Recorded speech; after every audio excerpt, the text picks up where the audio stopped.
Hello, everybody. Hello, YouTube. This is Bridget. I'm finally here with my question and answers video that you've all probably been waiting for. I had a bit of a cold last week, so that's why I didn't upload it, but I wanted to answer some of y'all's questions, and so the first question, I'm starting off with Sotre HK, who's my best friend in the whole wide world right now, and her question for me is, I've got a good question. If you've ever played any video games, what game is your favorite? If you haven't played any, you can answer what your favorite mobile game is. Well, I was not one to really play video games much, although I did occasionally play like Call of Duty and on occasion, but not very often, but I mainly used to play a karaoke type game called SingStar, which is run by Sony on the PlayStation, and it was active between 2004 and 2020, and it was a really fun karaoke game, and I really miss it. And then when it comes to mobile games, I liked Angry Birds, Temple Run, and Minecraft. I actually still play Minecraft on occasion.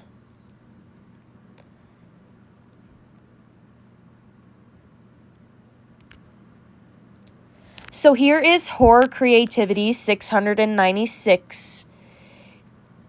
His question for me, and this question is favorite Halloween animatronic that is not Spirit.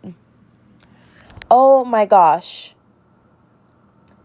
If I had to answer your question there, that would be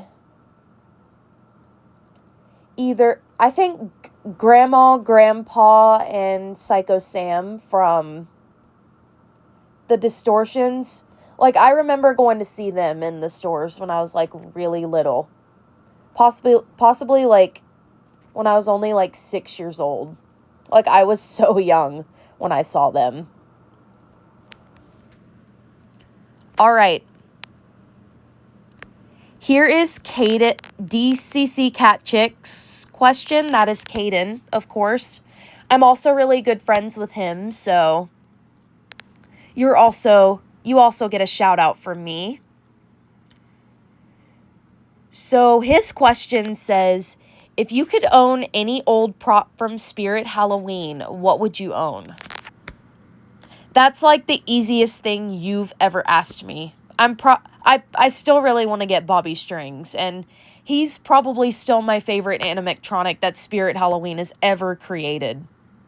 I'm not going to lie to you, like, Bobby Strings is the best. I love him.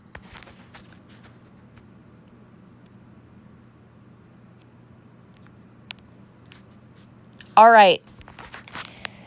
This is the last question for this video, and this was asked to me by Chris Dreamer 385. I'm also really good friends with this person, so anybody I'm really good friends with, you're all getting mentioned because you guys are just so awesome. But anyways, this question is, what was your first obsession ever, and how did you discover those creepy toilets in Japan? Oh my gosh.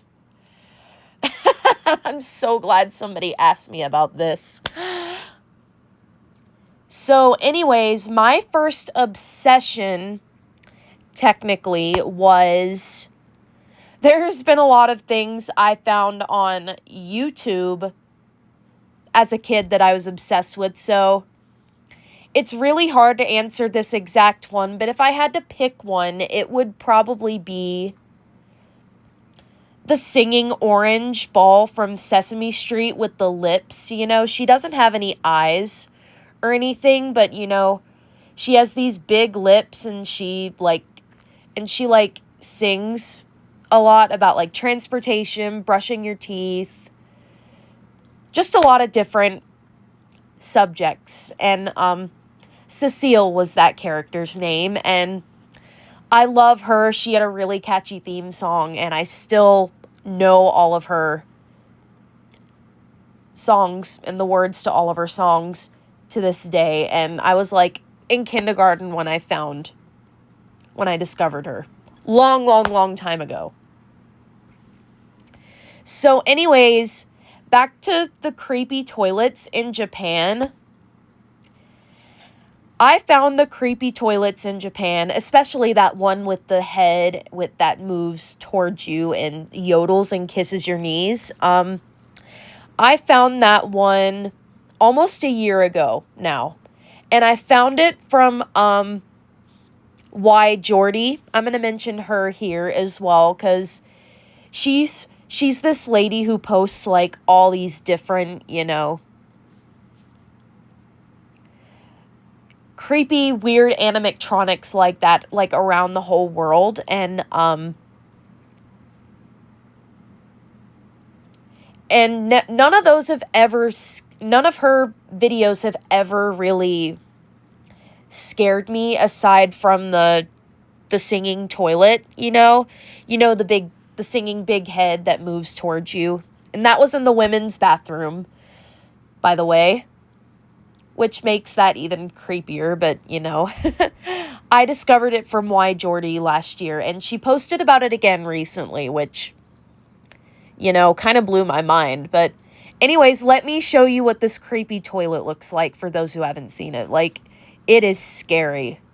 It really was. So this is what it looks like, basically. So, oh my God, it scared me so much last year. Like that mole on its face right there. Like, I freaking can't. And the way it blinked, I was just like, who on earth made this? Like who on earth would come up with such a thing that scares people to no extent? Like, this is scarier than basically any of my childhood fears that I ever had, period. Oh, man. But yeah, I love it now, and I got it on a shirt. But, it still used to really scare me, and and to this day, I'm never gonna forget, the day that I found it. My stomach turned, I cried. Oh my gosh, I still have dreams about it right now. It's not, it's not even funny how many dreams I have of it now. I literally just woke up from one. All right, that's all the questions for right now. And for those who have any more, I'm going to do a part 2. So stay tuned for that, and I will see you guys soon.